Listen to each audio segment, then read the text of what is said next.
Morning sunlight filters through the high windows of the courthouse, casting long, angular shadows on the highly polished wooden benches.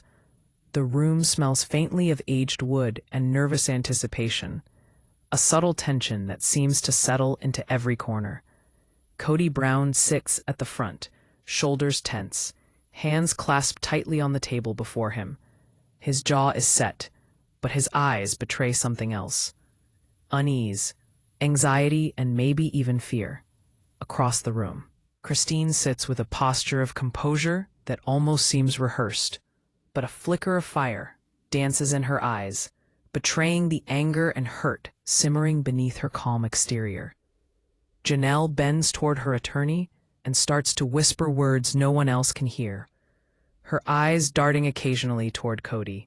Her hands are clasped tight, the knuckles white, and every now and then she exhales harshly, seeking to steady herself.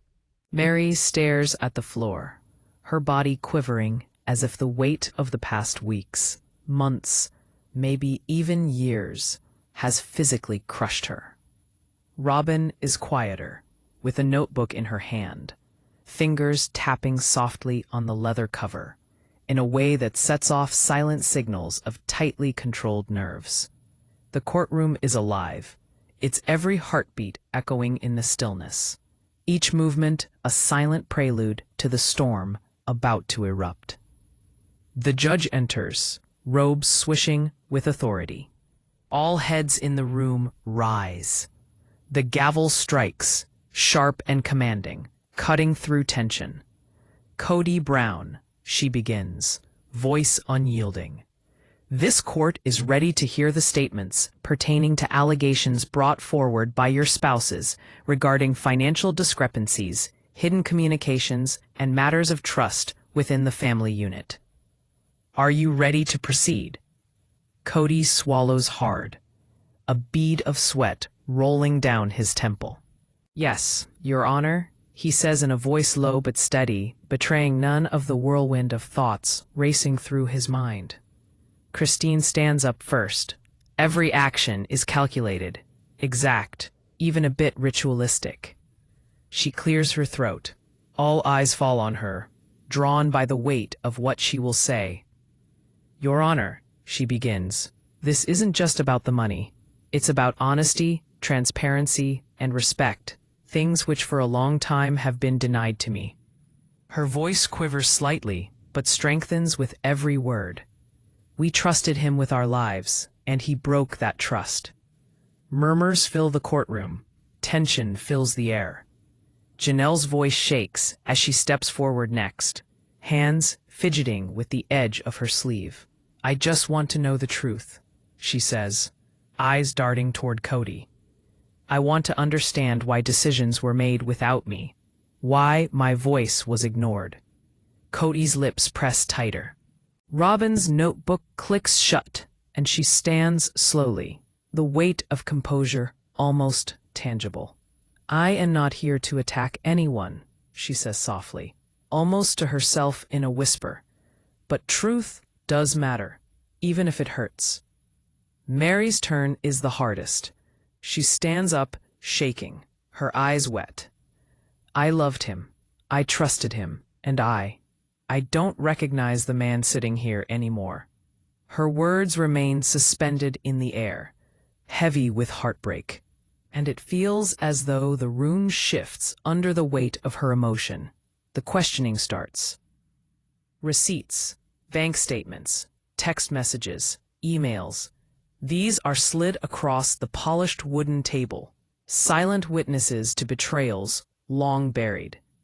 Kody's attorney interjects at times, trying to regain control, but even he cannot conceal the growing unease. Suddenly, Christine leans forward, holding a stack of papers and fixing her gaze on Kody. These are the transactions that you never told us about, she exclaims, raising her voice. Each one shows a decision made without our knowledge, a choice that affected all of us while you kept it hidden. Can you explain that? Kody opens his mouth to say something, but he falters. The room is still. He swallows hard and finally mutters, I thought I was protecting everyone. His voice trails off under the intensity of Christine's gaze. Janelle's face hardens. Protect? She echoes, her voice rising. You call secrecy and deception protection? You shattered trust we can never rebuild. Meri clings to her folder, shaking. Her tears flow freely as she tells of times when she felt invisible, dismissed, or deliberately excluded. Every story holds a picture of subtle, cumulative betrayals that, in retrospect, now seem larger than life. Robyn is silent, her calm exterior breaking slightly as she realizes how deep the rift has grown. The judge listens attentively, but her face betrays nothing. We will proceed with caution, she says, tapping the gavel lightly. Emotions are running high, but the court demands clarity.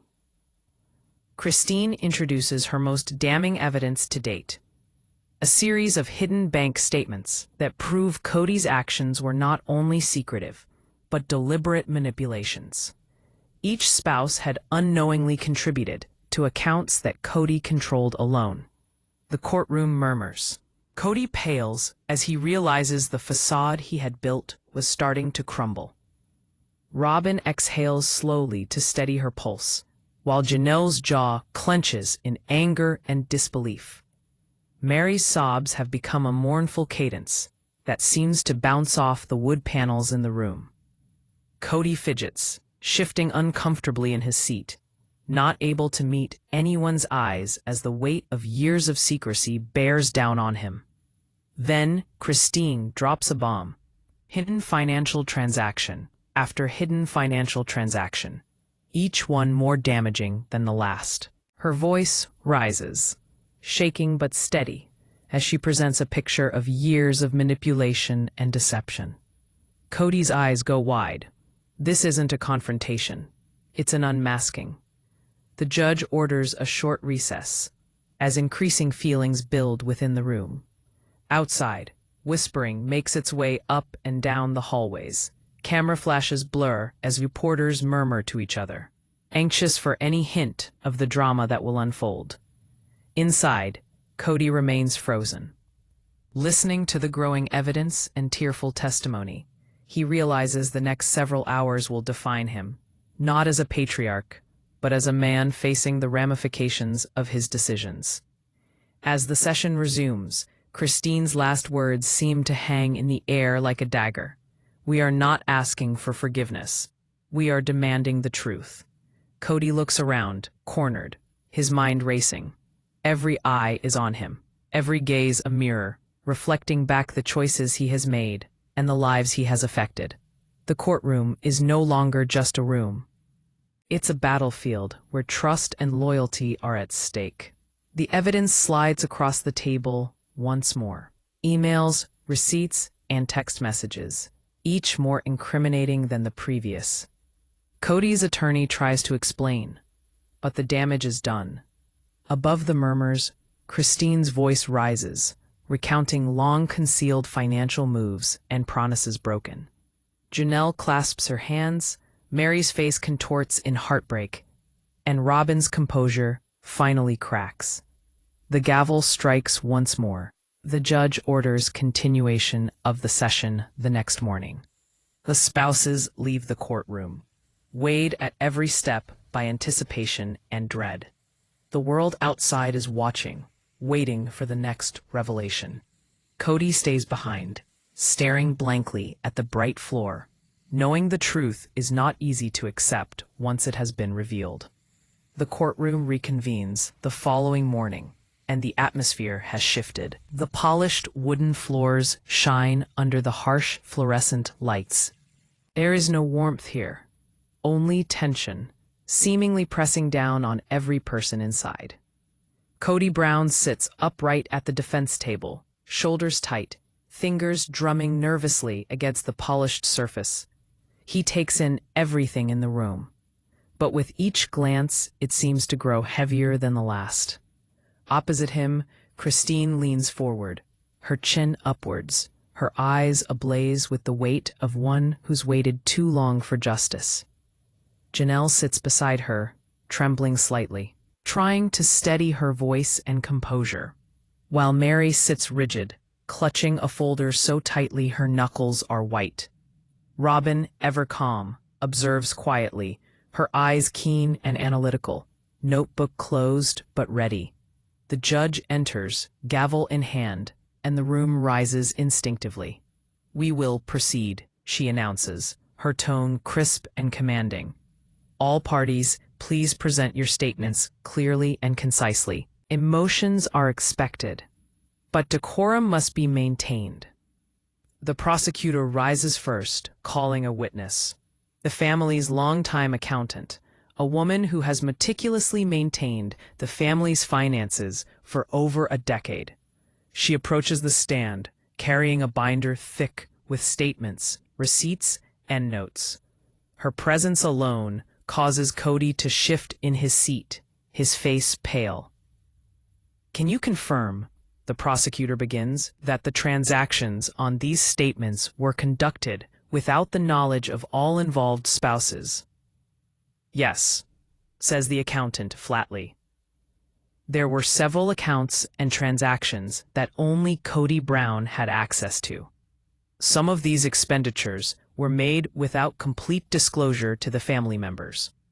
I documented everything, like I was supposed to, but it wasn't shared with the spouses." The courtroom gasps. Kody opens his mouth, trying to say something, but the words die before they leave his lips. Christine rises slowly, deliberately, folder in hand. "Your Honor, these are the hidden accounts we uncovered. Every single one of them shows decisions made for Kody's benefit, without our knowledge or consent." Her voice breaks just slightly now, but the force behind it is undeniable. "We were left in the dark while he maintained full control over assets meant to benefit all of us." Janelle rises next, her voice shaking. "I trusted him. I trusted that we were equals in this family, that every decision would be shared, but we were deceived. Every choice he made, every secret he kept, left us powerless. I feel violated." Her eyes dart towards Kody, and for a moment, her gaze pierces him like a knife. Meri is next. She holds some documents she has brought with her. Her hands shake violently. "I loved him," she says, her voice trembling but growing more solid with every utterance. "I trusted him with my heart, with my life, and now I see that every time I believed in him, I was blind to the truth. I don't recognize the man sitting here." Tears stream down her face, and she can hardly continue. "I gave everything, and he used it against us." Robyn, calm but resolute, finally speaks. "I never wanted this confrontation," she says softly, "but the truth cannot remain hidden any longer.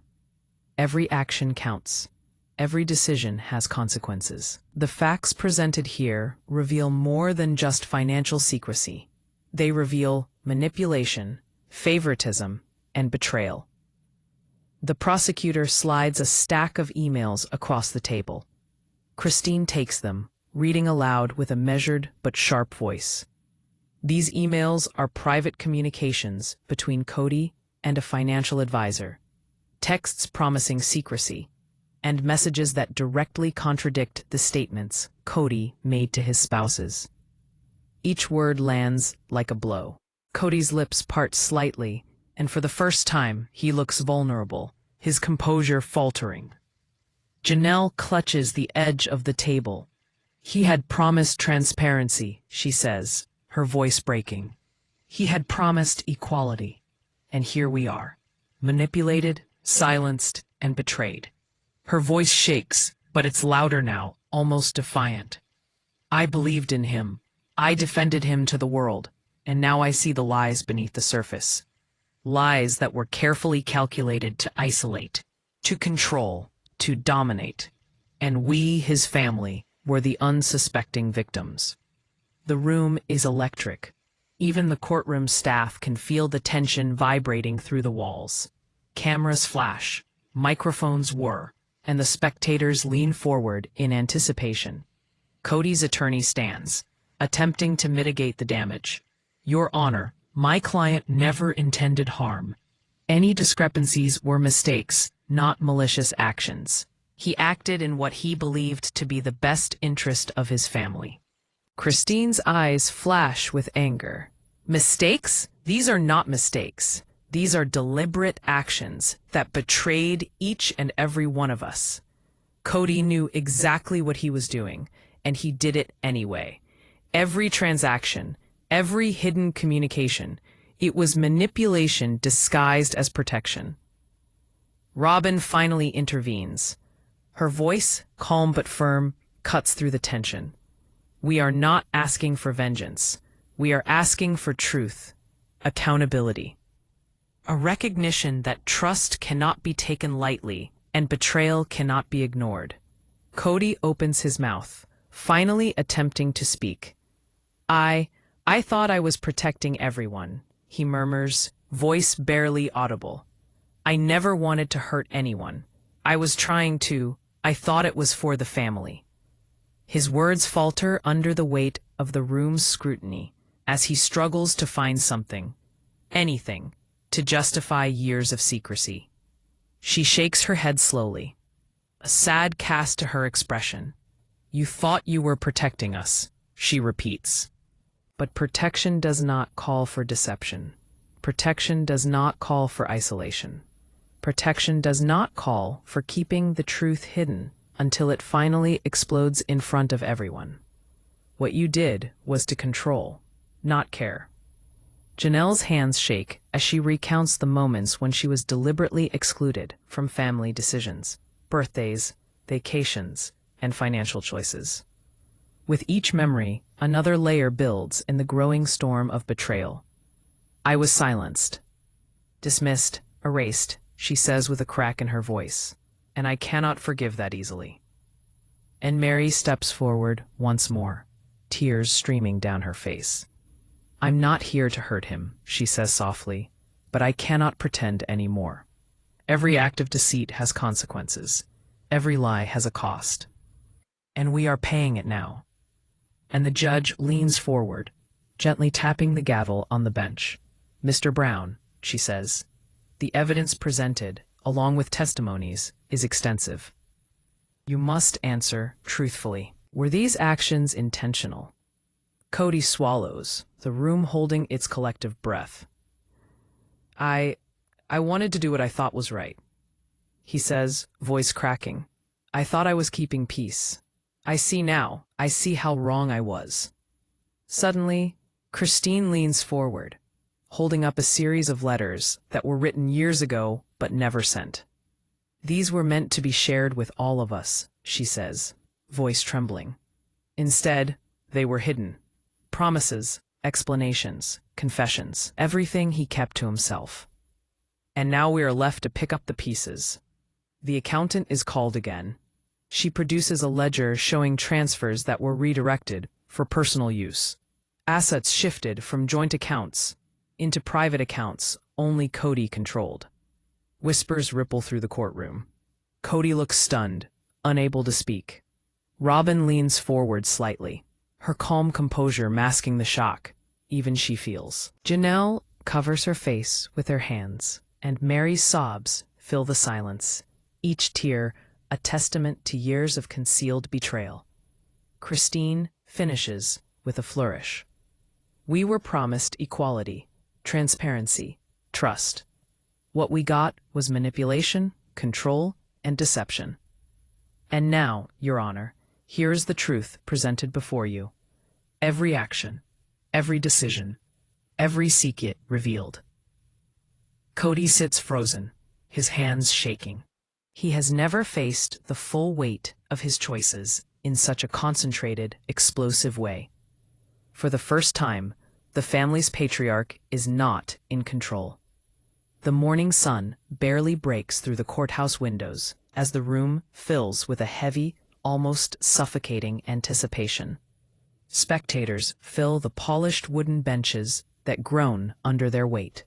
Attorneys shuffle papers nervously as if to reassure themselves of their work.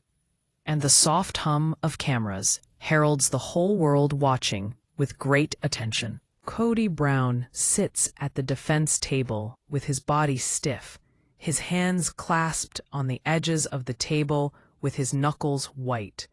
His eyes dart from Christine to Janelle to Meri and finally to Robyn, whose quiet outside masks the storm brewing inside.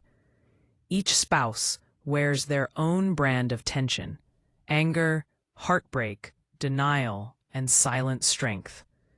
The gavel strikes sharply, pulling everybody into silence. The judge's voice cuts through like a knife amidst the tension. We will continue with the hearings. All parties, please proceed. Emotions are expected, but clarity is paramount. Christine gets up first, clutching a folder to her chest, and steps forward. The courtroom seems to shrink around her as she begins to speak. Your Honor, we have discovered additional correspondence that directly implicates Kody in decisions that manipulated, misled, and isolated certain spouses while favoring others. Her eyes flash with intensity, sweeping the courtroom. We trusted him to act with fairness and integrity. Instead, we were deceived. Janelle gets up, her hands trembling, voice low but even. I have spent years wondering why I felt invisible, why my input was ignored, why decisions affecting all of us were made without my knowledge. Today, the truth is being revealed.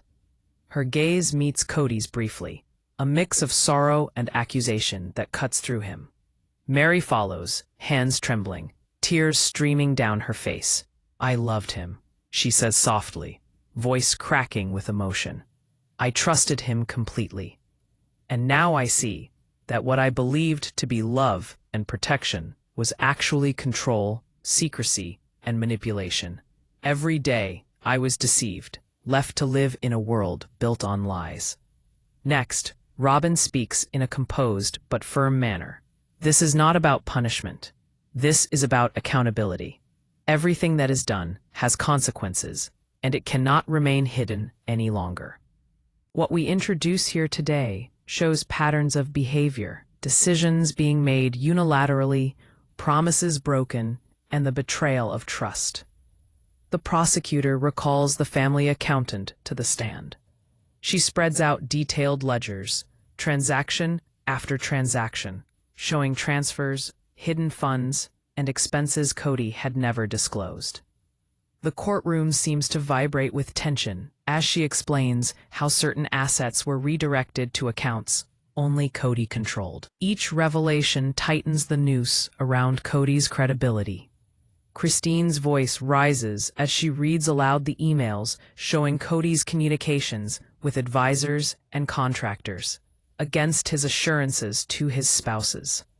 He promised transparency, she says, her voice trembling but firm. He promised equality. Yet he acted in secret, putting his concerns ahead of our interests. Janelle fights to keep her composure as she details particular examples of finding out decisions had been made without her, family vacations planned without her knowledge, birthdays forgotten, financial decisions made without her permission. I was silenced, I was dismissed, I was erased, she says, voice shaking with both anger and heartbreak. Meri, quivering, holds up letters she had written to Kody years ago, letters never sent because she was afraid of his reaction. These words were meant to be shared, meant to be part of a dialogue, she says softly. But they were hidden, ignored, discarded. Every act of secrecy left me feeling invisible. Robyn leans forward slightly, her voice measured but cutting. We did not choose this confrontation lightly. But years of secrecy and manipulation cannot remain unchallenged. The truth matters, and it matters now more than ever. Kody finally speaks, his voice low, almost pleading. I thought I was protecting everyone, he murmurs, hands shaking slightly. I never wanted to hurt anyone. I only wanted peace. Christine slowly shakes her head, a mixture of sorrow and anger etched upon her face. Peace built on lies is not peace at all, she says sharply. You deceived us, Kody. You manipulated the truth, controlled information, and made us pawns in a game we never agreed to play. That is not protection. That is betrayal.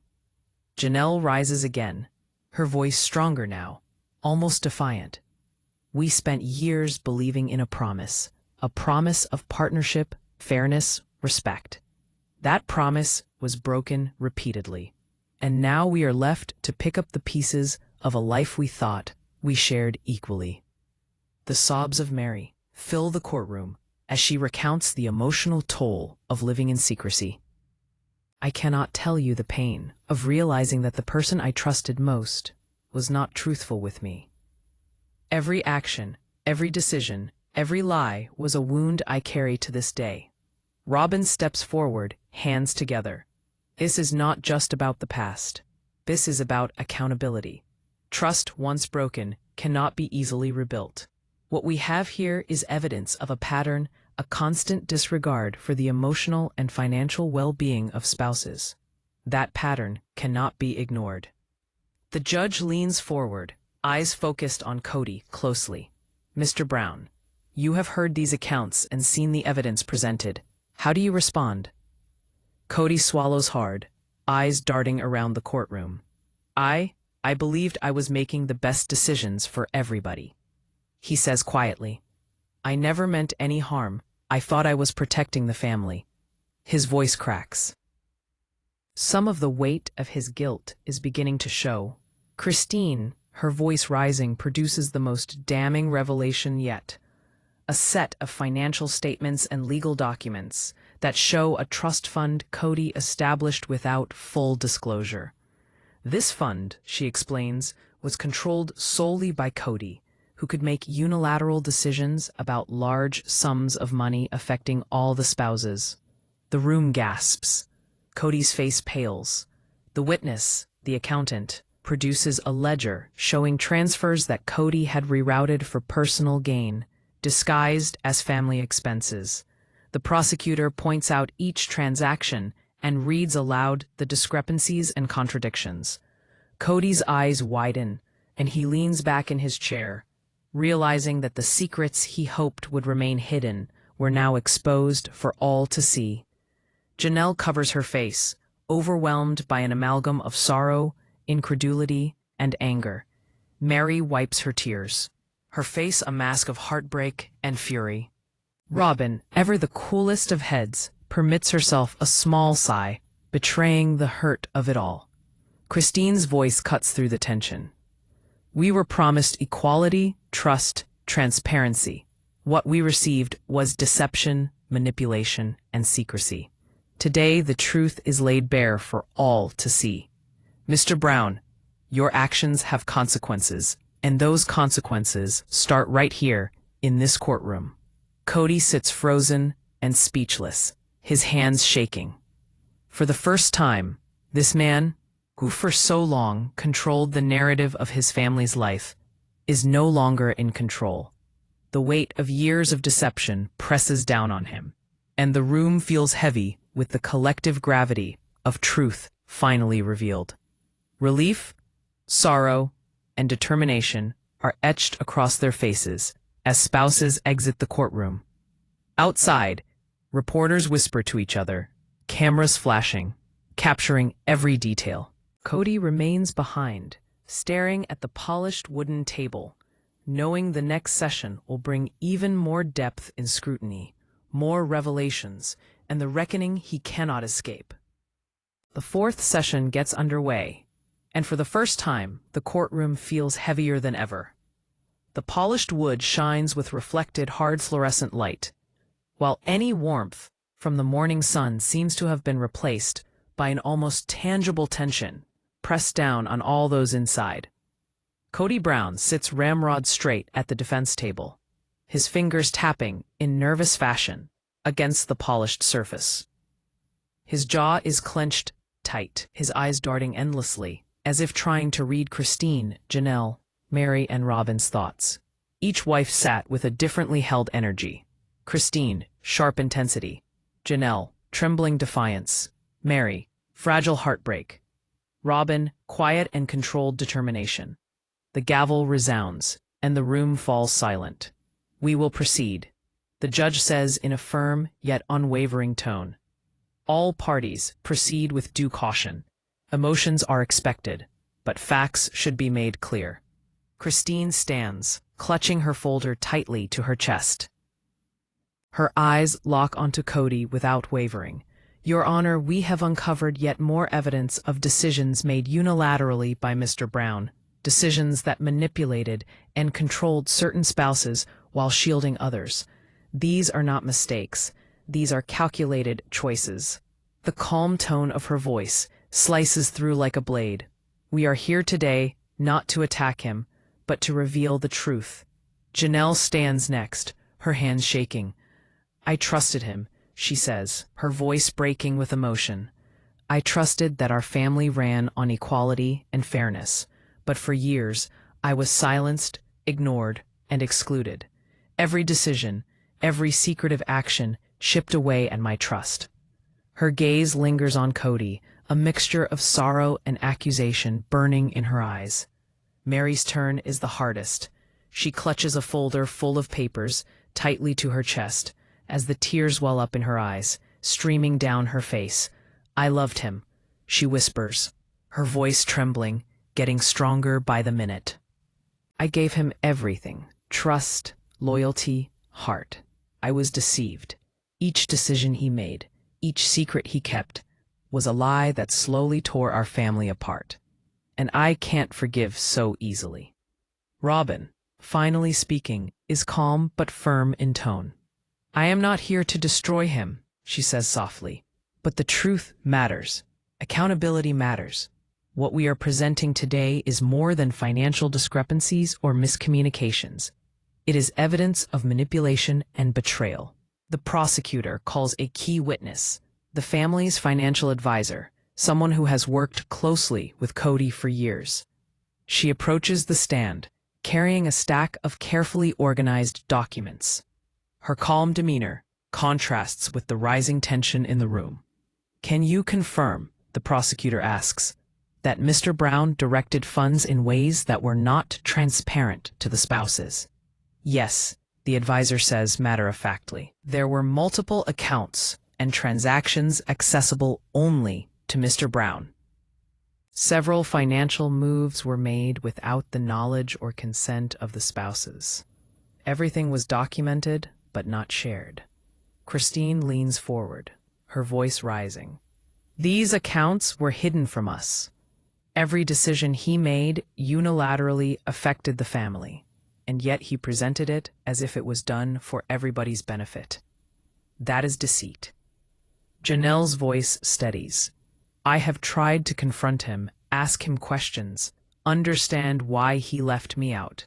Each time, I've been met with excuses or deflection. I spent years feeling powerless in my own life. Meri, her voice trembling, reads from letters she had written but never sent. I tried to communicate my feelings, my fears, my questions. Each time they were rebuffed or ignored. The man I trusted most used my vulnerability against me. I cannot believe it took this long for the truth to be visible.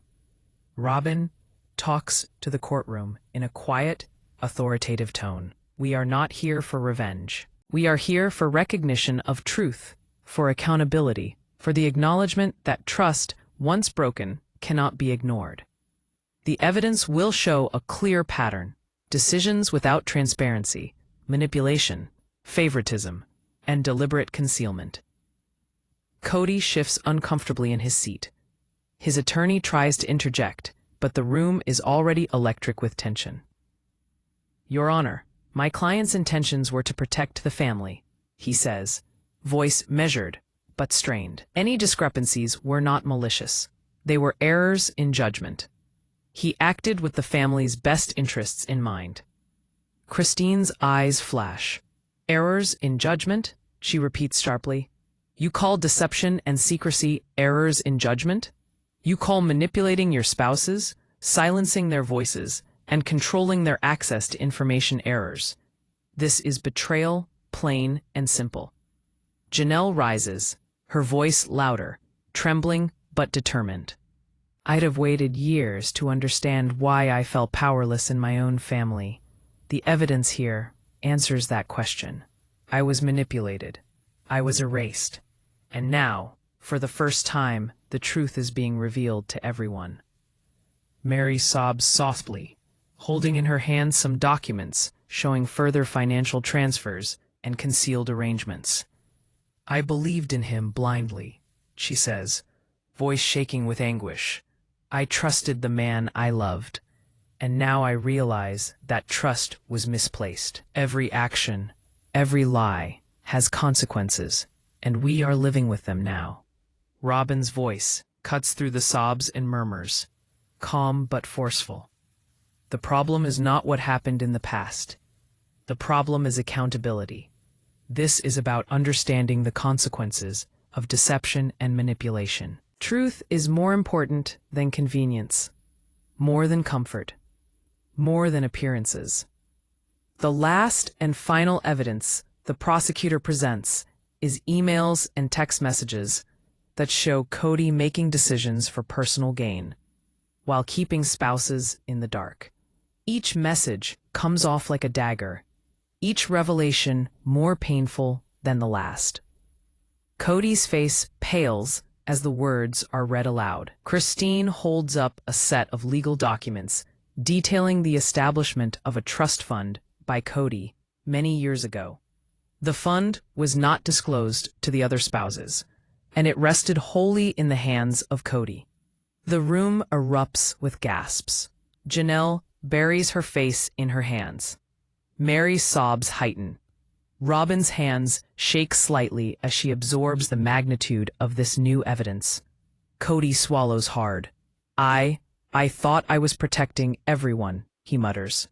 His voice is low, frail, almost desperate. I never intended harm. I only wanted what was best. Christine's voice rises, sharper now, piercing the courtroom with raw emotion. Protection does not require secrecy. Protection does not require manipulation. Protection does not require deception. You chose control over honesty. You chose manipulation over transparency. That is not protection. That is betrayal. Janelle's voice joins Christine's. We lived in fear, confusion, and doubt. We were silenced, ignored, and dismissed. And now, after all these years, the truth is finally laid bare. Meri's voice shakes, but grows louder, defiant. I cannot pretend anymore.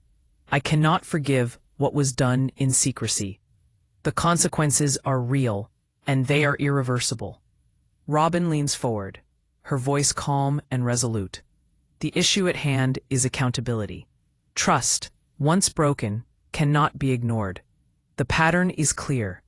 Deception, favoritism, and secrecy in order to control, manipulate, and isolate. That pattern cannot be denied. The judge leans forward, eyes locked on Kody. Mr. Brown, the evidence and testimonies presented are extensive. How do you respond to the claim that your actions were deliberate and manipulative? Kody's lips quiver. I thought I was doing the right thing, he whispers. I never meant to hurt anybody. I only wanted to keep peace and protect the family. Christine steps closer, her voice unwavering. Peace built on lies is not peace at all. It is control. It is betrayal. And today, the truth is finally revealed. The courthouse is suffocating on the fifth session in. Bright overhead lights reflect off the slick floors, but no warmth exists here. Just the weight of anticipation and unresolved tension. Kody Brown sits at the defense table, his shoulders tense, with his hands clutched tightly onto the surface in front of him.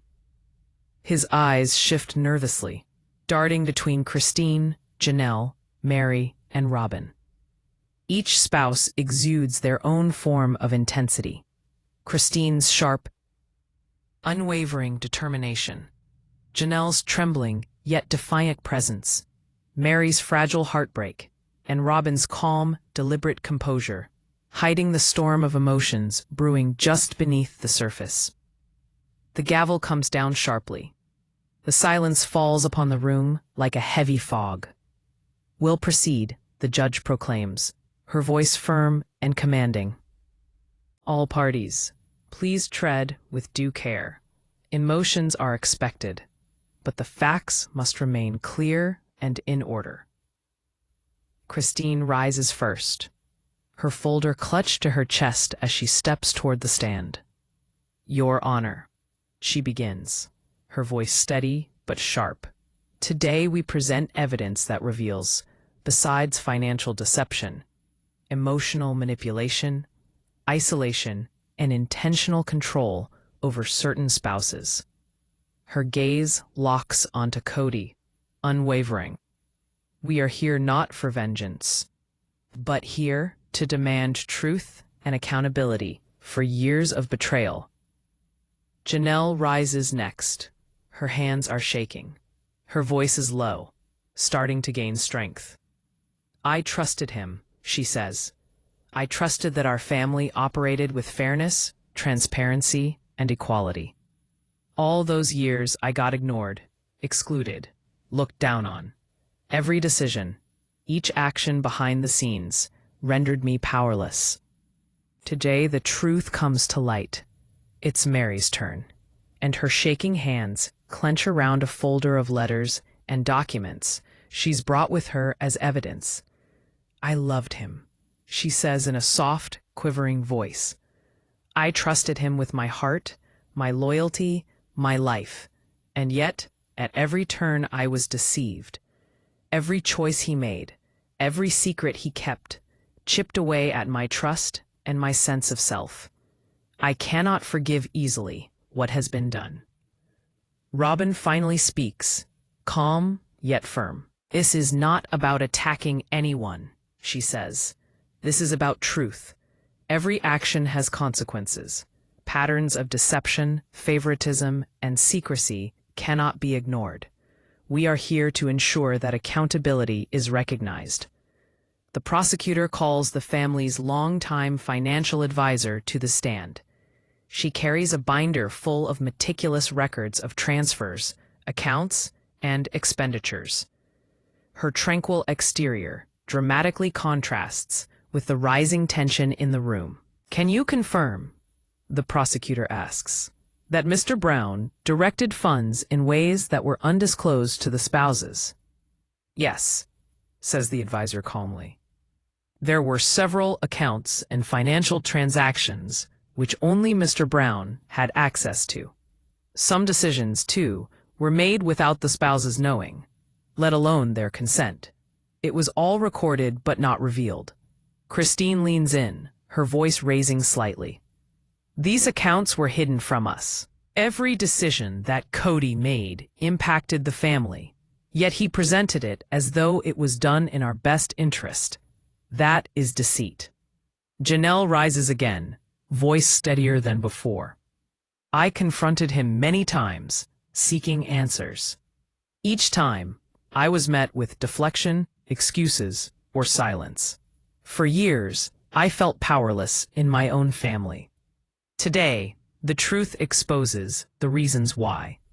Meri then reads from letters she had written but never sent. "These words were meant to communicate my feelings, my fears, my thoughts," she says. "But they were ignored, discarded, or hidden. I cannot describe the pain of realizing that the person I trusted most deliberately kept me in the dark." Robyn speaks to the courtroom with assertiveness. "This is not about revenge. It's about clarity and accountability. The years of manipulation, favoritism, and secrecy have to be confronted. The evidence before you shows a consistent pattern, one that cannot be denied." Kody fidgets in his chair, trying to keep himself together. His attorney quickly stands up, trying to diffuse the tension. "Your Honor, my client's intentions were to protect the family," he says. "Any discrepancies were errors in judgment, not deliberate actions meant to harm anyone. Christine narrows her eyes sharply, and her voice rises. Errors in judgment, she echoes. You call hiding information, manipulating finances, silencing voices, and controlling decisions errors in judgment? This is intentional betrayal. Every action was calculated. Janelle's voice rises. We lived in confusion, fear, and doubt because of these choices. Every minute we felt powerless. We were being controlled. And finally, the truth comes. Meri steps forward, sobbing yet resolute. I cannot pretend anymore. I cannot forgive easily. Every secret, every act of manipulation has consequences. We are living with them now, and we demand recognition of that reality. Robyn leans slightly forward, composed but firm. There needs to be accountability. The pattern is clear. Secrecy, favoritism, and control were used to manipulate, isolate, and dominate. This pattern cannot be ignored. The prosecutor presents a final piece of evidence: emails and text messages that show Kody was deliberately involved in financial decisions that excluded the spouses. Every line seems to read like a dagger, sealing in years of manipulation and deception. Kody's face pales as the words are read aloud. Christine produces legal documents detailing a trust fund that Kody had set up years earlier, controlled solely by himself, and never disclosed to the other spouses. Gasps can be heard across the room. Janelle buries her face in her hands. Meri sobs even harder. It's raw heartbreak. Robyn's hands slightly quake as the impact of the revelation hits her. Kody swallows hard. I thought I was protecting everyone, he murmurs. His voice is low, frail, almost desperate. I never intended harm. I only wanted what I believed was best. Christine's voice rises, firm and clear. Protection does not call for secrecy. It does not call for manipulation. It does not call for lies. You opted for control over honesty. You chose deception over transparency. That is not protection. That is betrayal. Janelle adds, voice louder, trembling but resolute. We lived in fear and doubt, silenced and ignored. Today, the truth is finally being laid bare. Meri, shaking but defiant, says, I cannot pretend anymore. I cannot forgive what was done in secrecy. The consequences are real and they are irreversible. The next sound is Robyn's voice. Her tone is even, yet slicing. Accountability is non-negotiable. Trust, once broken, cannot be ignored. The pattern is clear. Deception, secrecy, and favoritism were used to manipulate and isolate. That cannot be denied. Period. The judge leans forward, gaze fixed on Kody. Mr. Brown, the evidence and testimonies presented are extensive. How do you respond to the claims that your actions were deliberate and manipulative? Kody's lips tremble. I thought I was doing the right thing, he whispers. I never meant to hurt anyone. I wanted to keep the peace and protect the family. Christine steps closer, her voice unwavering. Peace built on a lie is no peace at all. It's control. It's betrayal. And today, the truth is revealed. The gavel comes down. Recess is called, but the courtroom remains electric. Every mind is racing with questions. What new revelations might the next session bring? How will this family face up to this fact? And after such wholesale deception, how may trust be rebuilt?